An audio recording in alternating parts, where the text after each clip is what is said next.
Hey everybody, Stephanie's back, and I am here talking to a very special to me guest, and one day will be special to you guys because there is not enough Letitia in anyone's lives. I'm telling you right now.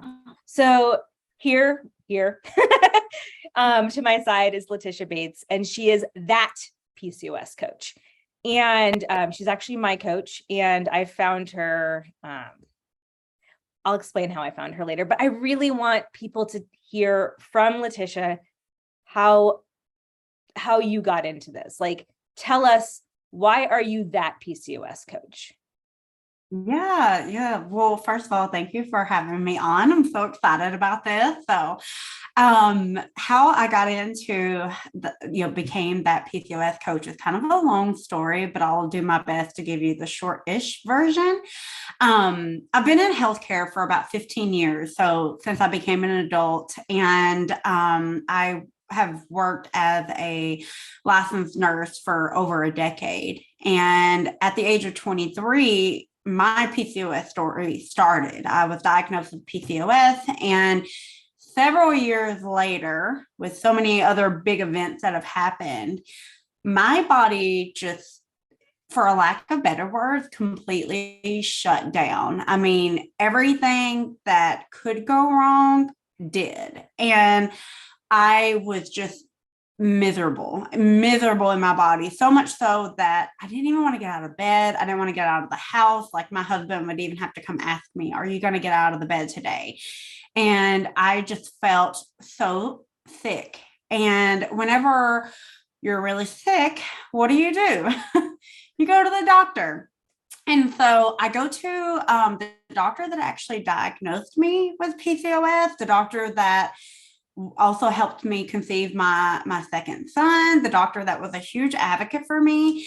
And I, presented my plethora of symptoms and showed, what I had been doing. And here are my most recent labs. Like, what is going on? I knew something was wrong. And she kind of just looked at me and said, "Letitia, you have a history of PCOS. You probably still have it, and you just need to keep dieting and exercising." And what I didn't share before that, because again, I'm going to try to give you guys the short version, is just months prior, I stepped on stage as a figure competitor in bodybuilding. So diet and exercise was basically my second career. Telling me to just diet and exercise, which, by the way, done that my whole life, still struggling with PCOS, still struggling with obesity. I lost and gained the same, pounds over and over again. And at that point, I had already lost 100 pounds, so in my mind, I thought I was kicking PCOS's butt, and now I am debilitatingly sick. And my doctor is saying, "You just, probably still have PCOS, just keep dieting and exercising." I left that appointment, so many emotions, like despair, sadness, frustrated, and rage. And rage is what actually became the driving force behind how I became that PCOS coach. So at that point, which is kind of crazy now looking back of it, and I think this is like the grievance process once you get diagnosed with PCOS, I never really dove into like researching it. Even as a nurse, I didn't like really look into it that much. And like a lot of people, when I was diagnosed, they were like, "Hey, you have PCOS. Come back when you want to get pregnant. Here's some metformin. Here's some birth control. See ya."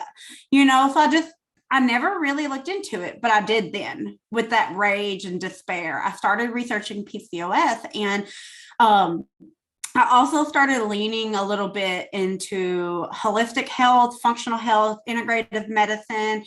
And what I was learning was all the things that was actually helping my body heal were things that were completely opposite to what the diet industry was telling me, the fitness industry was telling me, my doctors and the medical community was telling me. They're all just like, lose weight, diet, exercise, and so on. And what was healing my body was feeding up and eating more food, getting in more fiber, which actually meant more fruits, more vegetables, more carbs, getting more sleep and prioritizing that. And then also not working out all the freaking time, giving my body time to rest. And I actually started changing the modalities of how I move my body, where I had this mentality of like, oh, I'm a weightlifter and a bodybuilder, I have to just lift heavy things, where I started slowly transforming into, no, I can go do restorative yoga. I can just go for a walk, like those things are good for my body as well.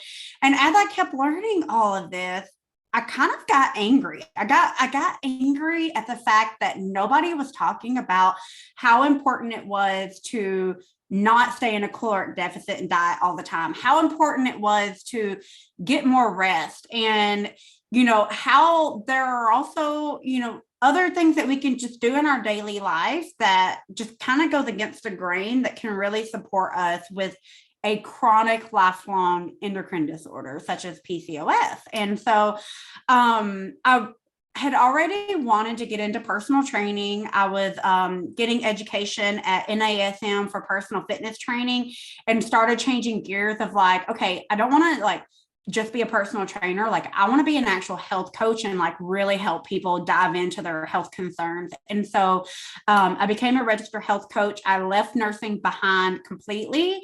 I started getting certifications in things like holistic nutrition, functional nutrition. And initially, and this is what's so funny now, initially I was like, I am not just going to be a PCOS coach. Like, I just want to be like a holistic nutrition coach that just helps everybody and not just be about PCOS. But you know what? Like, the more I shared my story, I attracted people with PCOS and they just started coming to me. So that's whenever I was like, you know what? I need to learn more about PCOS, and for my own sake, and then also so that I can help other people. But that led me into getting involved with the amazing nonprofit PCOS Challenge. And I started attending their events and their trainings, and started getting into advocacy work, which became my next big passion of advocating for PCOS on a lawmaker level. And just as things kept growing on, I just leaned into it and embraced it and was like, you know what, I am that PCOS coach. And I also was inspired by some of my friends in the PCOS community who are dietitians, and they specialize in PCOS. So I decided to go back to school, and have since then obtained an associate's degree in nutrition and food science, and will soon be a dietitian as well that specializes in PCOS. I said that was going to be a shortish story, and I promise it was. It sounds really long-winded now, but I promise you that is the short version. This is why, one, you're my coach, but like two, we're friends. I mean, at the end of the day, it's like, it's like I'm sitting in that mirror behind you going like, yeah. I can say so much more, but that is the short version. It was a long journey to being here, but I think that all of our journeys end up being long because they never end. So oh my goodness, it's so crazy, because I was trying to think of like what came first in me finding you, and it was weird because I had found your podcast, but I think I found your podcast through a TikTok you did, and you don't do TikTok anymore. And I know that I do, but like you're more on the Instagram side of things. And so then I was like, so the thing is I'm going to like tell the audience here. So Letitia and I competed really close at the same time, not like I don't think we were the same year, because I was 2018 when I competed, but it's been 4 years for me. 4 years. So this year will be 4 years. Yeah. And the year after I competed, now I'm a firm believer in like, I firmly believe in leaning in. And sometimes I think that that's more like one of those quirky, like neurodivergent tendencies I have. Like, I'm like, probably. So like, I'm a firm believer in leaning in. But at the same time, I leaned in at the wrong thing. Okay. So I got done with my competition, and I kept complaining about all this GI stuff that was happening, and people around me is like, oh, it's just because you're reverse dieting out of the show. That's why you're rapidly gaining weight. You need to follow your meal plan more. You need to, And I was like, guys, there's something wrong. I'm physically in pain. And, the thing is like women with PCOS, actually, I keep doing this because I really do believe in inclusive language. People with PCOS, okay?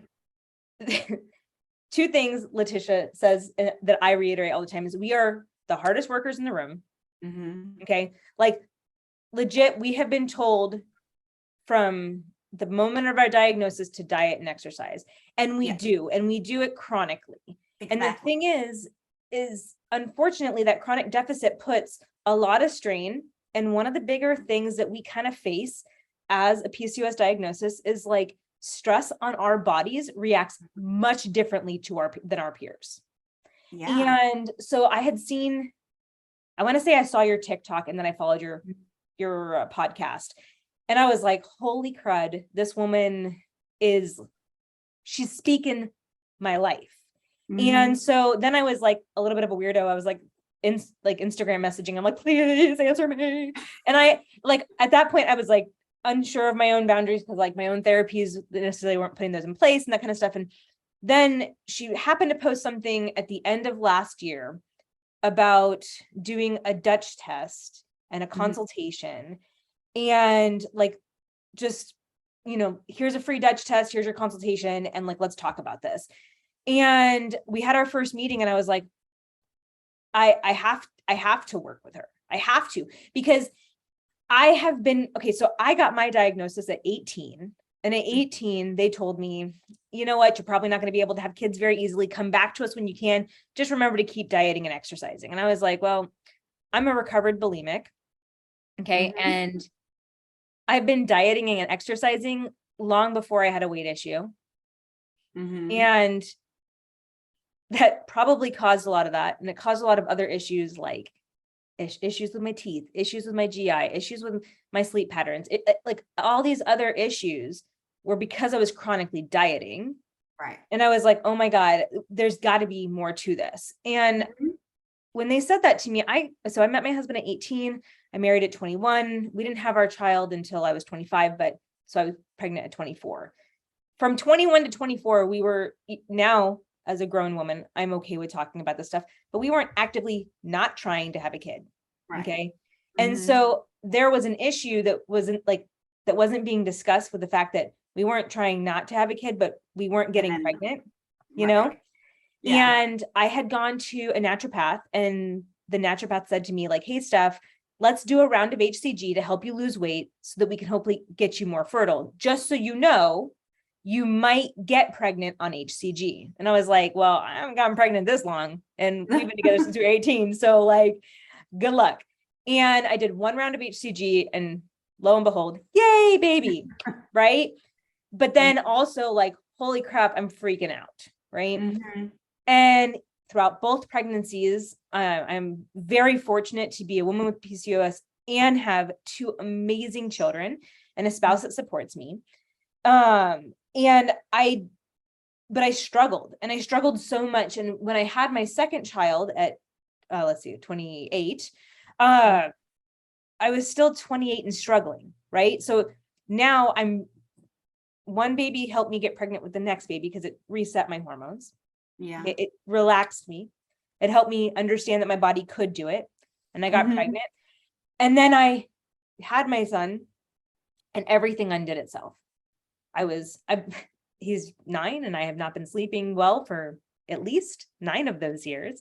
And like I've been dieting and I've competed and I'm still struggling with these things until I sought help right outside of regular medicine again. And that's because, and of course my dogs are barking. And that's of course, because at the end of the day, regular medicine is not taking the time. When I say regular medicine, what's the word I'm looking for there? Conventional medicine. Conventional, thank you. Medicine. I'm like, regular is not the right word. You know what I meant. But I want everybody to know. So I sought help outside of conventional medicine again, trying to figure out how to help myself. And I've been working with you since January. And I would not say that my sleep patterns are perfect, but it's better. Yeah, I was gonna say it's definitely improved. It's better than it's ever been. And I'm thinking clearly and I'm thinking creatively again. And I'm a creative individual. So that was important to me. Yeah.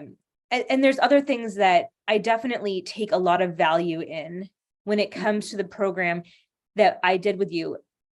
Even more, the program that I've done with you is brought me a community of people that work as hard as I do. I mean, it's like we gave ourselves this group of people where we took a class every Monday night and we talked about how to address. So I'm going to not give details of the program because I really want people to understand that, like, that's proprietary information. One, she is a professional and we need to respect that. But there are things that Letitia does with her clients that I've never had a doctor or coach do to this level, except for my previous coach in bodybuilding did a similar format to education when it came to macronutrients. So like, it's that kind of stuff that helps me understand that. And every week we dove into a new topic. And once we got through those topics in the program, we then dove in and said, okay, like, what's your wins? Where are you struggling this week? You know, how can we support each other? How can we listen when others might not? Because as someone with PCOS, it's hard enough to find help. Yeah. And it's hard enough to find someone who's going to tell you, nobody cares, work harder. And that's the thing, is like, so many of us are going into a gym setting and we might explain that our struggles do create harder battles to win. They're winnable. Okay. But we need adjustments and we need modifications so that our body can recover and stop being told that nobody cares, work harder. And making safe spaces for us to be able to express that. Because the fact is somebody cares and we've been working hard and now we got to listen to why our body is not responding. And that was very much, you know, probably like one of the roots and that keeps me grounded into what I do, because I had a similar experience. And to be fair, it took me a good year post show to openly talk about the negative side of things, because I was so afraid of the backlash that it could cause. I was so afraid of, you know, also people believing that like I was being negative towards a sport that I still to this day admire, you know, like I wanted that to be, if my body could respond. Like I wanted that to be long term. Right? I wanted to be national. I wanted to be go pro, you know? But I just recall, like, after that, you know, when my body was experiencing all of these issues, my friends who were also knowledgeable healthcare providers were constantly telling me, like, you know, you're not reverse dieting right, or you let yourself, you know, go off the rails too much. And, you know, maybe you just need to do a little bit more cardio. You need to do fasted cardio, put a sweater on so that you sweat more, you know, like just all of these things. They put all the blame on me. Meanwhile, I was still eating, you know, chicken and broccoli every day, falling asleep on an elliptical. So, you know, here you are telling me that it's my fault that I didn't reverse diet and everything else, and that I'm not working hard enough. And like you said, like I have been dieting to my recollection since the age of 12. I was, you know, I'm also recovering bulimic since the age of 14. So it just was not the answer. And I recall going to these renowned not PCOS, personal trainers, the fitness influencers, 100,000 followers on Instagram, huge following on YouTube. And they all told me the same thing. You have PCOS, so you're going to have to work harder. So they pushed me beyond the hard limit. Excuse me, even when I didn't need to. No. That's okay. So I talk all the time and my throat gets dry whenever I do it. You know this because whenever I'm teaching. I'm like, Same thing. she has tea So herself. that was the thing that like when I started working with clients, it was like, I know you're the hardest worker in the room. You know, I know you've been pushed to the limit. You've had people who don't believe you. They put the blame on you. They think you're sneaking food. You're not working hard enough. That is behind you. We're done with that. Now let's really work with what you have going on and also work on something sustainable. And that's like what you said is sometimes you have to, you know, reach outside your typical, you know, avenue of what you think is going to help you with your PCOS. Conventional medicine, Western medicine is amazing. I think when it comes to PCOS, because it's so complex and it is multifactorial and it affects so many different things in your life and in your body, you're probably going to have to create a healthcare team and just make sure that when it comes to creating your healthcare team, even if it's a doctor or a non-doctor, get someone who understands PCOS and really aligns with what you're looking for and needing at that time. Because there are a lot of people out there that are going to profit off of your vulnerability and your desperation and drive you into a darker hole, which I think happened for you and I both.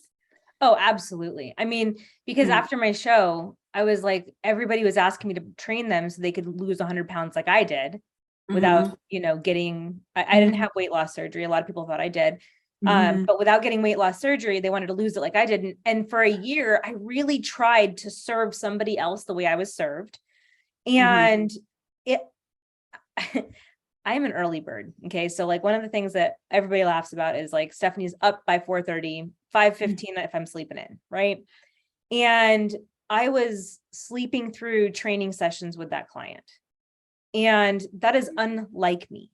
Right. So it's, it was happening all the time. It was feeling like I'm just dog tired and pushing through the day. And the fact is like people go, oh, what's wrong? And it's like, it's hard to explain that you're not emotionally, like there's nothing emotionally wrong. You're just flipping exhausted.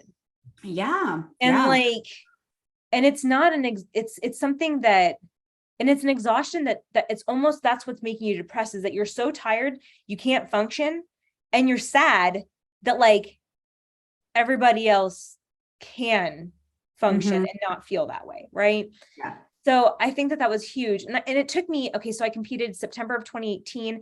I actually met the director of that PCOS challenge at an electrology conference when I was the vice president of the board at the time, or third vice president of the board at the time. And I was in charge of the speakers, and I had her come out and speak at the conference. And I met her there. And I remember meeting her, seeing like this, like outstanding, there's 200 people in this room, just like me, that are electrologists that face people with hirsutism all the time. And we don't have the resources to give them outside of us treating a symptom. Right. Right. And so then we had this person that was like, you know, telling us that there are other people out there that want to help like we do. Okay. I did her lecture. It was great. And then I had a gynecologist come up speaking about hirsutism for the patients as the next one. And I remember talking to him, and I was like, I would say 4 days post show. So like that reverse where you're looking like mighty pumped and like, you're looking like, okay, magnifique. And he's like, oh, you're cured. I mean, he's like, you don't need your medication anymore. You don't need metformin, no Spiro, you're good. And I was like, cool. But at the same time, my body was like, not cool, not cool, not cool. Red flag, red flag. Because I had thought that I lost all the weight that they told me to lose. I am now fit and fabulous and PCOS cured. And I wasn't. There wasn't, it was not a cure. And when I stretched that rubber band like that, my body bounced back in a way that was not okay. And it took until 2020 to be able to tell people, hey, I'm struggling and I got to like come off of that whole fitness mindset. Right.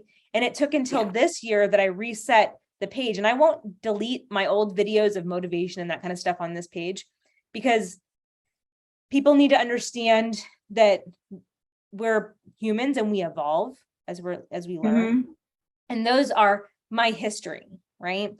Mhm. But in that history, they also need to understand that the same woman that made those videos is still following very similar mindsets and dieting culture and that kind of stuff.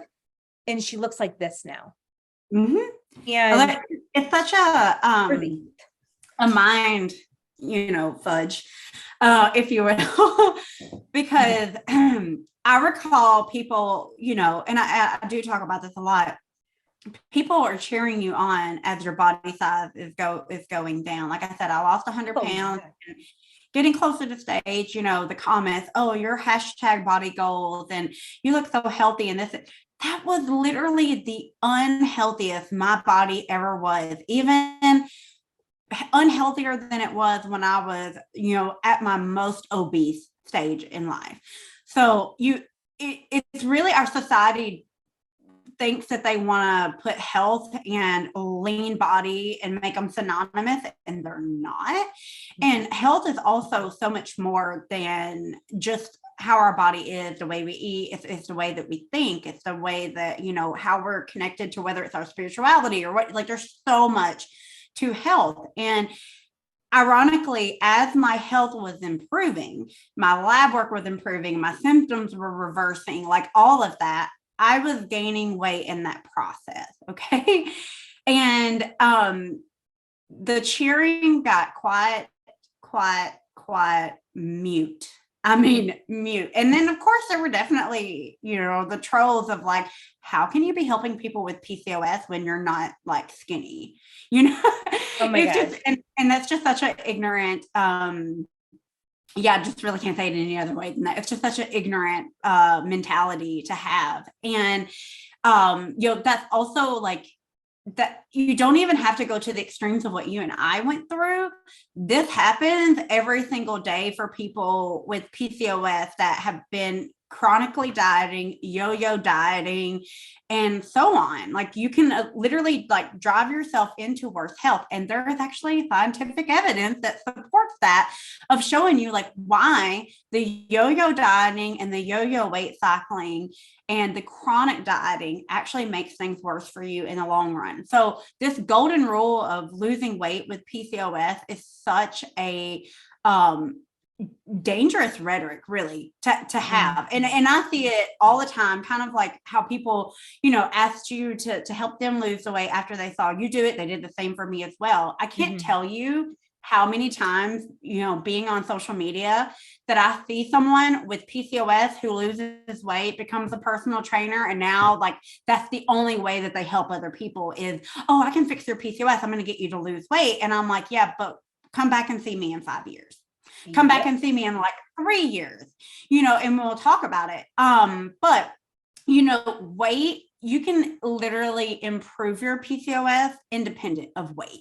And also too, keep in mind, like I know a lot of times we go by like the big characteristics of PCOS, like hirsutism, the weight, fertility issues, acne, so on. There are lots of people with PCOS who live in what is considered lean body. They're not overweight. They've never been overweight. So if this golden rule of just lose weight, how can you tell that to someone who has no weight to lose? How do they it's just such it's a false treatment option that our society definitely needs to get a hang on, about like, weight does not automatically, decide whether your health is good or bad. But also within our community, like even within the PCOS community, there's still it's got such a strong hold on that idea that to improve your PCOS, you have to lose weight. And then there are so many stories like you and I, but nobody wants to talk about that because there is such a shame around weight gain that you don't hear stories like ours. Who wants to say, hey, I worked really hard to lose, all of this weight. My health declined and I regained my health, but in the process gained 30, 50, 60, whatever the case was. Those stories though they are out there in mass numbers, you're not hearing about them because of the backlash that it causes. And then also nobody wants to believe that your health is improving because you've gained weight. And there's still such shame associated with weight gain that most people don't feel comfortable to be vulnerable enough to share stories like yours and mine. Oh, I mean, yeah, I can't tell you how many. The other day I posted, one of my best friends that got me into bodybuilding and that kind of stuff, I posted our friendship anniversary on Facebook. And, people saw all like my fit body pictures and that kind of stuff, because like it's a lot of bodybuilding photos. And they're like, oh my God, you look so great. And I'm like, guys, this is not me right now. Like, thank you. But like that girl was not, that girl was struggling. That girl. And like, the thing is, the other day, I mean, you and I know about this. I've been looking for a new PCOS specialist here in the Valley. And I went to another consult and they look at my labs and they're like, wow, you are so healthy. That was surprising because you do have weight on you. And I was like, yeah. I'm like, am I allowed to flip them off? Like, because I am so healthy because I still do the same stuff. Yeah. And that's the thing, like, no one's disputing that being overweight or obese doesn't come with health risks. Like nobody's disputing that. And yes, there's plenty of evidence that supports that, but it's pretty lazy medicine to be like, just lose weight if you have PCOS. That's all you have to do. Just diet and exercise. Most people are already doing that. And that's some of the conversations that we have, in our time, as our services that we do together, is we talk about like how to have those conversations with your doctor, because most of the time or whoever your provider is, most of the time they're telling you this without even asking you what you're eating or doing. Are you getting daily exercise? Sure, there are some cases where people are chronically overeating and they're not moving enough and not taking care of themselves. They're definitely out there. But in my 4+ years of coaching and working specifically with people who have PCOS, most people, if not like 98% of the people that come to me, are under eating. And a lot of them also need to be told, you need to step back from the gym a little bit. Yeah. I need you to actually, let's just focus on sleep for a little while. Like, stop working out all the time. Oh my God, y'all, when Letitia told me at the beginning of our program, she's like, okay, we're going to do some parasympathetic movement. And I was like, And she's like, okay, no gym. We're going to walk 20 minutes, 20-minute walk in a green space with some blue skies.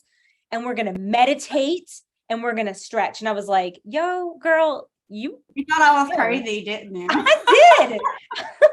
Not only, I know. And then she was like, okay. And then like, there was like the no caffeine thing, which I still like, that's my biggest struggle. And we always joke because like, I go through like the waves of like, sometimes I have caffeine and sometimes I don't.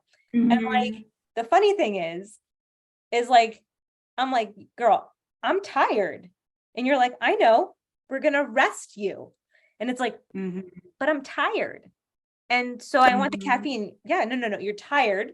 So we're going to stop the false energy and replace it with real stuff. And I was just like, and then all of a sudden I was sleeping better. And I'm like, God damn, this one's right. This one was right.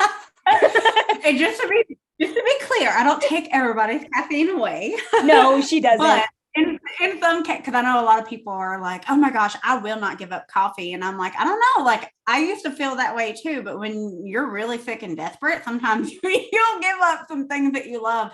And most of the time we can bring it back in. And like you said, like you've brought it back in at times. I do remember in the beginning phases of my healing process, I think I gave it up for about 5 months. And that was a long time ago, 3+ years ago. Okay.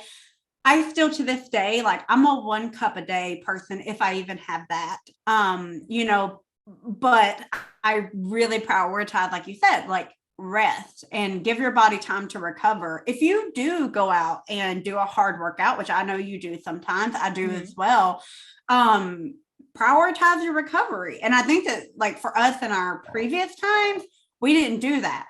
Like it was just kind of like, oh no, we're just going to work through this and, warm the body back up and just keep, pounding the paint and going at it and not actually giving ourselves the time to recover. For me, doing one rest day in my week, I thought that was recovery, when realistically my body needed like 3 to 4 rest days. And it was just, who was telling me that? When your trainers were telling you you need to do more and push through, I was just listening to what I was being told, so And I'm so sometimes it glad. doesn't even come from the trainer. Cause like my trainer was not necessarily like work harder stuff. He's on it. He was like, you're working hard. Like you're a hard worker. However, I'm going to tell you guys something. Social media, when you start investing into your health and wellness, and then you start following accounts like what you're trying to achieve. Yeah. Okay. Yeah. So I was in bodybuilding and I followed every bodybuilder out there, and it was like caffeine, cardio, fasted cardio, and lift all the weight. Like, and I followed that and I subscribed to that. And I will tell you that my ears were not deaf to that. They were hearing go, go, go. And you go, and like, we're a family owned business. Okay. So at the end of the day, we go from a hard workout environment to a hard work environment, and then parenting. And still where's the time for Stephanie? There was no, your gym time, just y'all know, is like, while it's you time, it's not self-care and restorative you time. Yeah, it's still a form of stress, which can be a good thing because stress can manipulate the body to do some of the things that we want. But if the best way I know how to explain it is start looking at your workout as the opposite of what the rest of your life looks like. Not a mirror, but the opposite. So if your life is, crazy and chaotic, and like you said, like you have a really stressful work environment, maybe you're not getting enough sleep, which is a form of stress. You're, in a caloric deficit, which is a form of stress. So like you have all of these stressors. Just look at your life and think about all of these different ways that your body is being stressed out. And then you're putting it through this, really hardcore workout. You're literally just stacking stress on top of stress there. So while it may work to your benefit in the short term, it's going to backfire in the long term. But nobody ever really talks about that. Like, for instance, I don't know, like when you started dieting, but like I think even in my earlier 20s as an adult dieting, no one ever talked about like not dieting. If you dieted and you hit a plateau, or if you didn't enjoy it and you wanted to come off of it, there's always a recommendation for a different one. Okay. Oh, yeah. There's always they always want to like put you into another one so that you're basically going to be dieting your whole life. And you just can't do that. You have to have nourishment and enough, calories or energy points, if you want to think about them that way, to be able to manifest your life and do all of these things that you're trying to do, which is pretty awesome stuff. But you need to be able to do it and not compromise your health in the long run. Absolutely. And like one of the big things, like people that follow my page, when I talk about like hirsutism and I talk about like how's your stress levels? Like, are you managing this kind of stuff? These are important factors to bring in, because at the end of the day, like, Letitia's clients, they have their specific goals that they're trying to obtain. My clients have their specific goals, and we're trying to help you understand that, like, when you come to me, I'm treating the after effect of that symptom, right? So that symptom was hair. Okay. But we haven't gotten to the root. So I can't stop future hirsutism from expanding. And I will tell you guys, even myself, I was managed for a long time with my hair. Okay. And when my body went through that breaking point and said no more, I started getting new hair growth. Okay. So I had I had electrolysis on my upper lip when I was 12, and my upper lip's been clear since I was 12. Okay. And then throughout my later teens is when I did laser and electrolysis on my face. And I would say from like 21 to maybe 35, I had almost no hair growth. And 35 is when COVID hit, right? And we all went through a major stress as a community. Okay. Yeah. And trying to redefine that. And everybody's body reacts in a different way. My body reacts with weight and hair. Okay. Cystic acne, that kind of stuff. Right. So these are the things that my body does. So I had to then go, okay, if I'm seeing like symptoms be persistent, I need to go back and figure out what the heck just happened. And that's when I started undoing it. And like I told you guys, I got diagnosed at 18. My bulimia started when I was 14. And at 14, if I pulled up a picture, you guys would laugh because that girl was not overweight. She was curvy because she's 4'10" and Italian, right? She's curvy, but she wasn't overweight. She was 120 pounds. But she was being told by the world around her that she wasn't, because I was a dancer, she wasn't a dance body. Okay. So that dance body, the 90s and the early 2000s was not plus size friendly. Oh no. We were supposed to look like, Paris Hilton back then. We had to have hip bones showing. Yeah. Yes. Do you remember that? And we had to wear like I never had it, but I do remember wanting. I never had you wear it. I'm like, oh, I tried though. I tried. Yeah. And so I was an athlete too. And it's crazy like how many, I was a award-winning cheerleader, and I was also a softball player.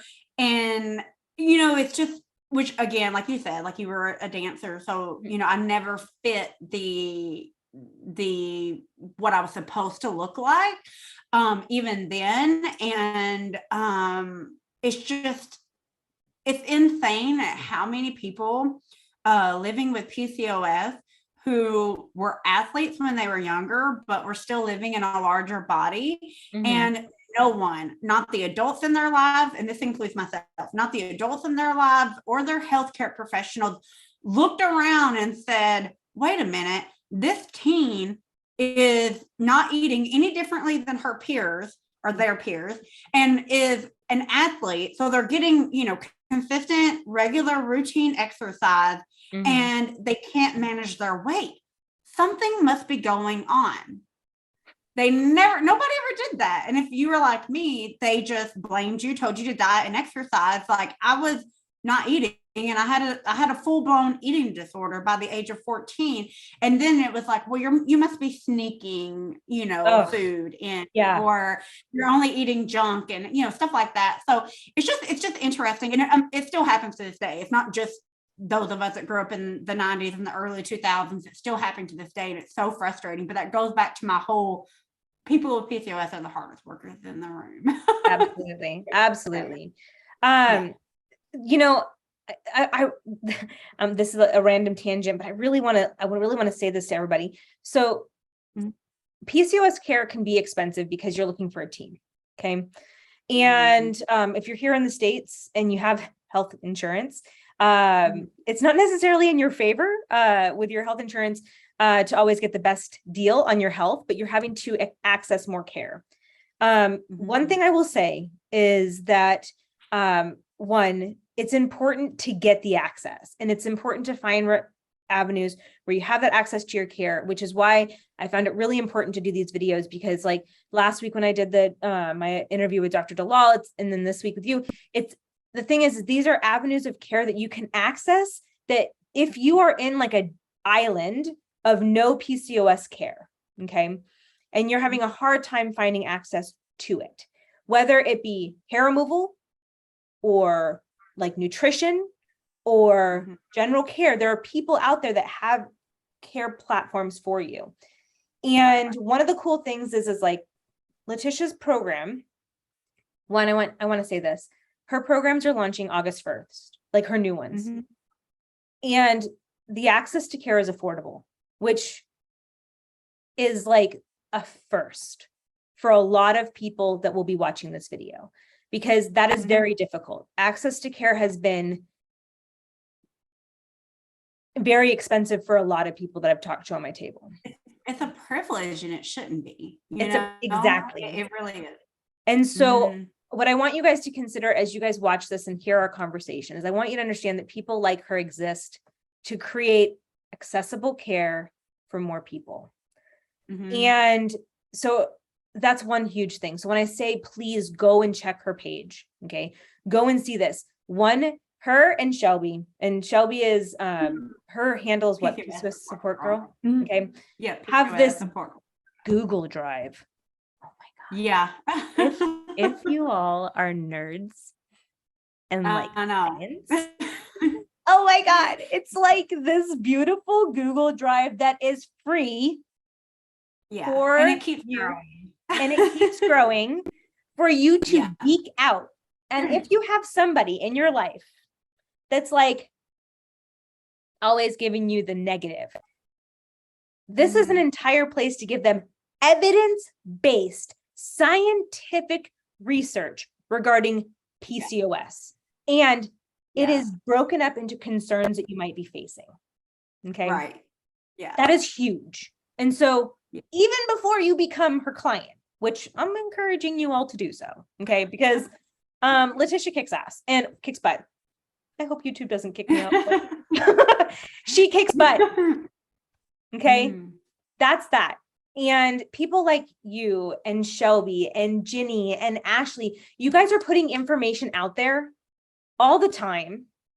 Aside from the national nonprofit for us, you guys are reminding us to become our own advocates, which is why, like, in this last year, I did my first advocacy day, and I was signed up for one of 3 advocates for Arizona, and I was the only one to sign up and show up. And if you think about that, I live in a metropolitan area. I do not live in a small city. And I was the only person to show up for my state when it comes to PCOS. We have yet to have an advocacy day, which we can talk about advocacy day another time, and I'll go into all of that. Yes. I will actually be helping with some of the training going into future advocacy days. So that is a huge passion of mine, but it's really real at how many millions of people living with PCOS here in the States, and how often these people feel like there's not enough resources, there's not enough, access to care, there's not enough awareness, and they're frustrated with what little, care that they're getting. And it's like, I know that it's happening. I see it. I feel it. You guys tell me every day on social media. And then the most important day of the year to try to get more care for our community, it is like crickets to try to get people to show up. It's so weird. So we've yet to have an advocacy day where all 50 states and U.S. territories had representation. I mean, they always get represented, but it's usually by someone in a different, state or area.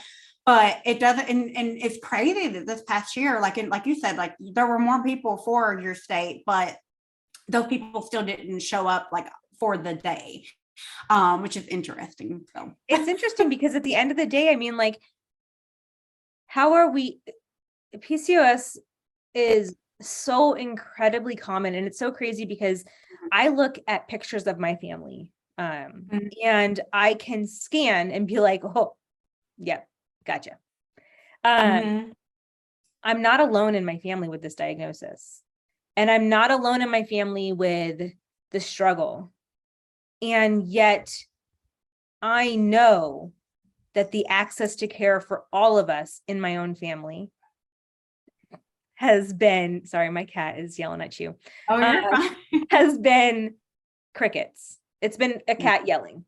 Okay. Yeah. Like, it's one of those things that at the end of the day, like, you're not alone.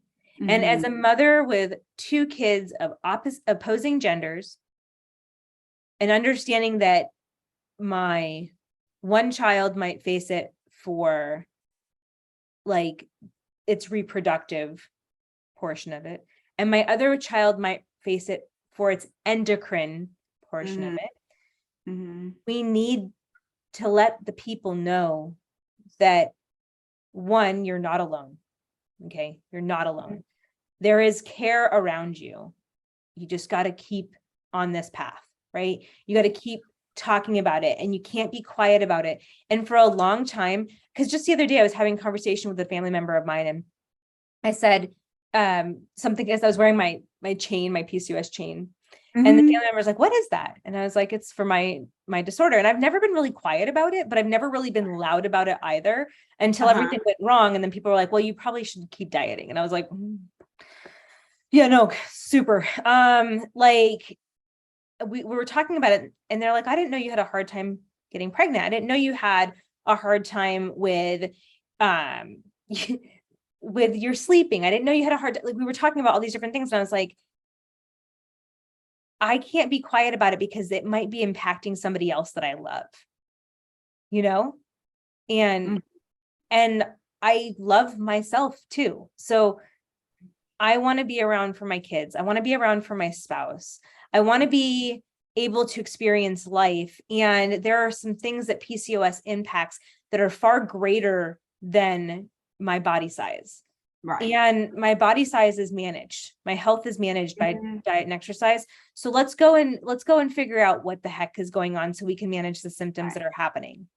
Right. Yeah. So that's just without me getting emotional, that's something that I find very important. And I find I'm very thankful to know that I found someone that has gone through this, like, Mm. and a community of, like Meg and Christy. And it's like, you just sit there and you're Yeah. like, we can get online and we can be like, okay, so like, what are your wins? What are you Yeah. struggling? And And someone we to had listen. some really sincere, real conversations. And that was the reason why I created my service the way that I did. It's because I don't typically recommend support groups because I've been in some of them, like Facebook support groups, and they are a dumpster fire of just misinformation, Mhm. really inaccurate information. And also too, they can be really negative and depressing, for lack of better words. They're not very optimistic sometimes. I mean, there are some exceptions to the rule, obviously, but I still wanted to find a way to bring us together because what I learned, it was like, okay, like it's fine and great, amazing even for you to get, all of these resources and this help, and like you're managing your health and you're doing all these awesome things. But what a lot of us lack is true support. Like we may have family that supports us, but just not in the way that we need. Mhm. You may have family that doesn't support you or doesn't know. Maybe you haven't even talked to your family and friends about it. Maybe your medical team is not quite as supportive. So I wanted to bring us all together to where it was just kind of like, I get it. I get Mhm. why you're tired all the time. I get why you're moody. I get why you're frustrated that your hirsutism's just like taking over your life. Like, I get it. You don't even have to explain it because I get it. And this is the Mhm. safe space for you can just, there were times where we were just mad and cussing and crying and frustrated. And then there were times where we had to really talk about some like deep, intimate things that where else can you talk about this and actually get solutions for on top of it. So, Mhm. like that was my goal, was to bring us together where we had a safe space to do that, but then also keep it in a controlled environment to make sure that everybody is getting the evidence-based, true factual information in a positive way. So, that was definitely like my whole inspiration for doing that. And that's what we'll be doing in like the next month and the months to come, is giving people access to Yes. something like that if you don't have access to that. But also I just want to like mention, when it comes to like just getting more resources, whether you're new to your PCOS journey or you're trying to learn more, you're trying to understand it and try to grasp it, you kind of mentioned the Google Drive on my website in the resource section. That Google Drive is free to you. There is, at this point, there's nearly 300 PCOS research studies and articles in there. And like you had mentioned, I categorize them in different ways so that you can kind of like jump to whatever it is that you're interested in. Um, that is a huge, like that cuts down so much of your research hours. I basically did all that for you because I know how hard it is. And I also know how conflicting the information gets on the internet or on social media.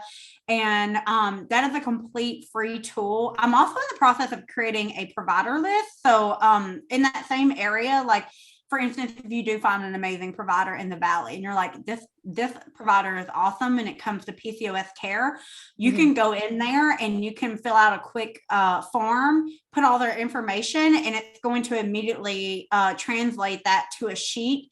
And then that sheet will also be accessible too. So that way we can start seeing across the country, hopefully, eventually when people start bringing that information in. If you have an amazing provider, it doesn't have to be a doctor. It can be any kind of doctor. It could be dietitians. It could be acupuncturists, like, electrolysis, technicians, any of those things. Put that in there. So that way people will have access to that sheet completely free. Free. You can pull that up right now. I think it's just like my gynecologist is on there. We're in the like very beginning stages of it, but then also my content. I have a podcast where I interview not only PCOS patients and give them the platform to use their voice, but I bring in experts. I bring in reproductive endocrinologists, dietitians, fitness trainers, and so many PCOS experts to talk about some of those topics to educate you on that evidence-based information. Again, completely free. And then of course I have my content on social media. Like you mentioned, I'm very active on Instagram and Facebook. I'm not on TikTok anymore and have no intentions of returning, but that information is there still, so you can still find it. I just am not shoveling out new content there. No. And it's so funny because it's like every one of us has our space that we feel safe. People, we reach people better. And so what's interesting is like my content tends to be TikTok and Instagram. And it's the same content repeated, but it's like you're figuring out, where your niche is. And I think that those spaces, one, the amount of time you save me for free by having the Google Drive and being able to advocate for myself better because I didn't have the right talking points, right? So like I would go into any new doctor and it would be like, okay, this is what I'm doing. And I didn't really, I'm dieting, exercise. Look at, this is my meal plan. This is what this looks like. And then that was huge. So from me and like, for any other person that ends up watching this with PCOS, I want you guys to like just understand that like that resource is invaluable. And I'm shoveling it at basically every one of my patients that hops on the table. I'm like, listen, like there's going to be a few people that you're going to leave here. If you have PCOS or suspect you have PCOS, you're going to leave here with these resources. Okay. Yeah. And it's so funny because I my business cards, whenever I give them out, they'll say like my name, right? And then on the back, it'll say like 3 people that I follow on Instagram. So then it's like, okay, it's like, I want you to go here, here, and here. And here. These are people we need to start with. And it's important. It's so important. And moments like this, you guys, Letitia took time out of her day to be able, because she cares. And that's like, and that's what we're doing here. It's Saturday. It's our day off. Like it's the day that we're resetting. And at the same time, the two of us are going like, okay, this conversation has to happen. And it's so funny because when you and I first met, we were like, oh, we're going to have this moment. And I was so excited that I got so nervous that I didn't even send you the link already. I was like, I don't know what capacity it is, but we're going to be working together, doing something big together. Like, it's just going to be I don't know. And I still don't even think we've like filled the cup up yet. Like, I think we're just like getting started. Oh yeah. This is going to be. Yeah. I was like, you're not getting rid of me. I'm here now. I'm like, excuse me while I get cozy. Yeah. It's so funny. I told my spouse yesterday, I was reading your text message and I was texting into my phone to respond to you. And he's like, who are you talking to? And I was like, I'm talking to Letitia. And he's like, that was a Letitia smile. Like whenever I'm like, like on social media, he's like, that's what that is. It I is, love that. you Yeah. found a person like that Mhm. you can sit there and understand that we're speaking the same language. And the other day I was really struggling because when I posted that memory about me and my friend, and people Mhm. were commenting on my social media about how great my body looked, and I was just thinking, God, like, the people that commented how great my body looked when I was so unhealthy, I I'm appreciative of the fact that you found me aesthetically pleasing. Mhm. And but it was so much more important when people were like, God, you're so beautiful at every size that you've been, because that resonates with me so much. Because for me, I have been struggling with seeing my beauty the way that my spouse sees it. I have been Mhm. struggling with it with the way that people around me that do see the beauty of Stephanie at every size that I've been. Both you and the doctor I'd interviewed last week, you guys believe in the Hayes mentality of health at every size. Mhm. And I just, that's so important because, Yeah. uh, That's it. Like, even with my content, like, and I have to explain it to people for them to understand it. I take a weight neutral approach to PCOS is kind of how I explain it. And someone, I think it was just yesterday, was like, well, do you have anything that could help me lose weight? And I said, everything that I offer you here mhm, can help you lose weight, even if I don't blatantly tell you. I'm trying to be mindful of who consumes my content, which is predominantly the PCOS community. It's mhm, also the same community that is at great risk for mental health conditions, eating disorders, and even 7 times greater risk of unaliving themselves. Okay. So that's the reason why I started, I think my own experience of like hearing the people clap for me as my weight went down, and then they got really quiet as my weight went up, even though I was mhm, healthier. That kind of opened my eyes up to that for the first time in my life, of how commenting on people's weight, even if we think it's positive and we think it's a compliment, is not actually helpful. And I even myself have been working on, like, if I see someone who has lost weight, I don't say like, oh, like, you look great, like, because they've always looked great. always, yeah, Regardless. And it's like all of the information that I share, even if I'm talking about managing your stress and sleeping more, that benefits weight management. oh, absolutely, I shouldn't have to always use the tagline, lose weight with these tips, or this will help you lose weight. It's just, it will all actually help with body composition. I just don't blatantly tell you that. oh my Because I'm gosh. trying to be very mindful over here. Since we started working, guys, she has not put me on a diet. Okay. Since we started working, she has not put me on a diet, which is the first time I've ever been not put on a diet. I do diet control myself, right? So like Mhm. that's kind of a thing. Yeah. But it's the first time that like whoever I hired wasn't like, go to this diet, right? Yeah. Or go do this. Okay. And I started losing weight because I was sleeping. I'm going to Mhm. say that again for those in the back. I Yeah. am not on a diet. Okay. I'm mindful of what I eat. And I'm staring at the camera when I do this. I am mindful of what I eat. But I'm Yeah. mindful of my body needs. And that Mhm. is Is huge. important. Yeah. And I it's like, mean, and we even had this conversation, and I talked to a lot of my clients about this. I'm not against using cutting strategies and working on body composition if you have a weight loss goal. There's nothing wrong with having a weight loss goal. yeah. Okay. As long as we go into it educated and with the right mindset, and do it in a safe, effective manner that does not impact your health long term. But I never start someone off there, because most of the time you're already coming to me with at ground zero. So like I said, like we just have other goals that we sometimes have to put in place first. And then eventually, if we get to the point where it's just like, yeah, let's rock a body comp goal, we can do that. Most people aren't ready to do that from the jump. We've got some work to do Yeah. before we get there. Yeah. We have And already been in the deficit. yeah. And also too, and you can correct me if I'm wrong, that took some pressure off of you. Like it can really, like, oh, like I don't have to focus on calories right now. I don't have to focus on my weight, fluctuating or going up or down or, like whatever. Like if it happens, fine. That's great. But like, we're just not focusing on it. We're focusing on your other health markers. It kind of like pulls the weight off of your shoulders, because for years, decades even, we've always like had that pressure that it was all about our weight. Oh, absolutely.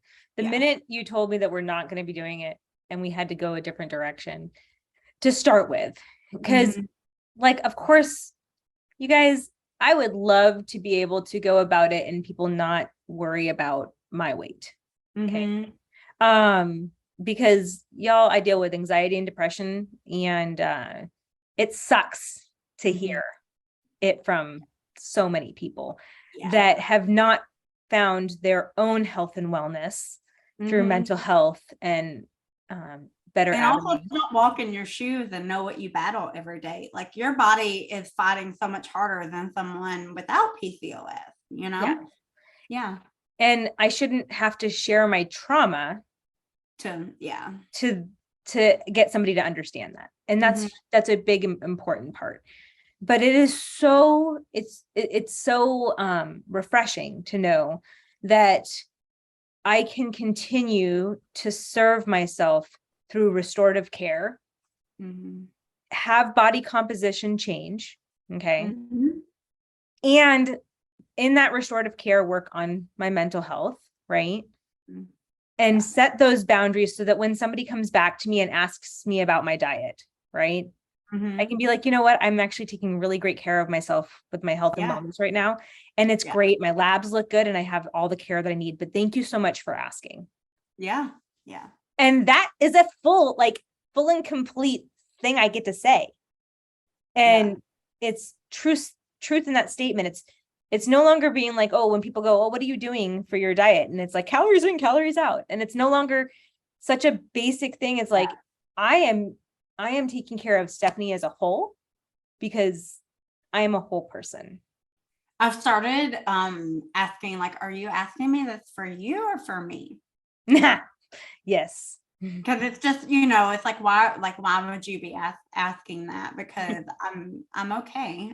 Like I have full, control over my health and what I do in my lifestyle. Like, are you really asking because you're concerned about me, or like what's going on there? And they usually don't ask you anything after that. Yeah. Guess what? Stop sign. It's a respectful question, though. Yeah. And if somebody were to say, "Oh, I'm asking for myself," so I can know, like, if they're like, I would continue the conversation. Yeah. But if it's not, then you just set that boundary, and you're which is hard to do. Yeah. Oh, so hard to do. So, oh my goodness.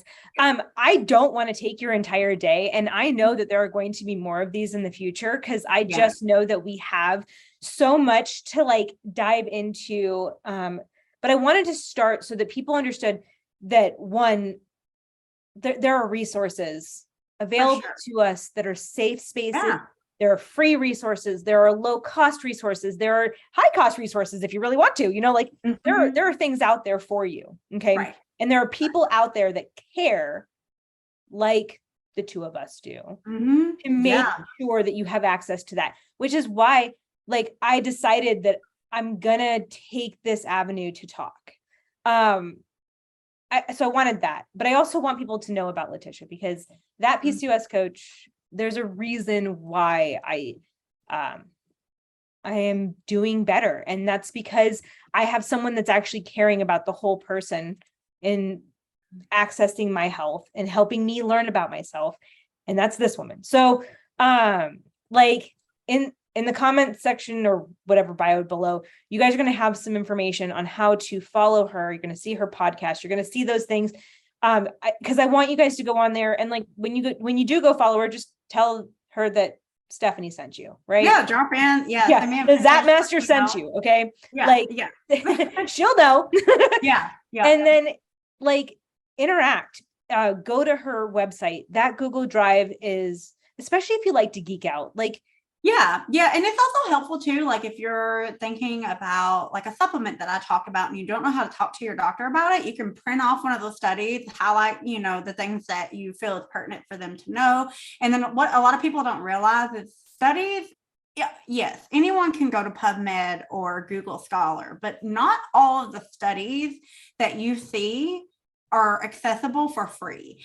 And because of my training and my background and the things that I have available to me, I am often able to get a lot of those studies for free or through the services that I have. And I put them in there for you at no cost. So like a lot of people don't realize that because they're like, well, I could just Google it. Well, yeah, sure, you could.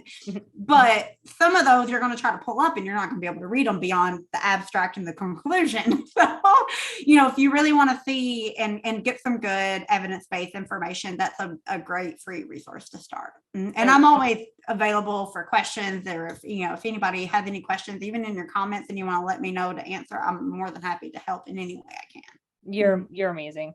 I have truly enjoyed coaching with you, like having you as my coach, but I've enjoyed getting to know you just because you are a good soul.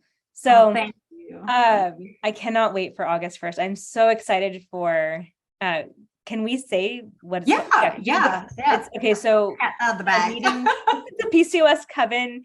It is.